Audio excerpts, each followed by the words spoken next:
ميزة موجودة في تيشيرت الزمالك مش موجودة في تيشيرت الأهلي. علل.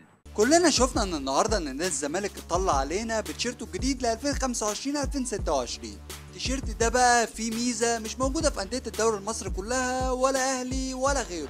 بس قبل ما اقول لك خليني اكلمك على التيشيرت ده شويه. التيشيرت ده اولا تمبلتس قديم ولكن ما ينفعش كنت تتوقع حاجه احسن من كده او حاجه اعلى من كده.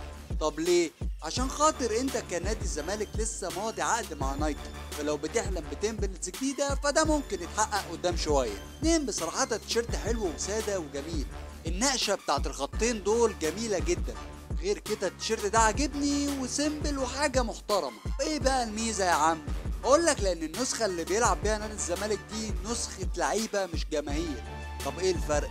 نسخة الجماهير بتلزق في اللاعب وبتبقى شكلها مش حلو في أرضية الملعب، غير كده بتأثر على أداء اللاعب في الملعب. أما نسخة اللعيبة فهي نسخة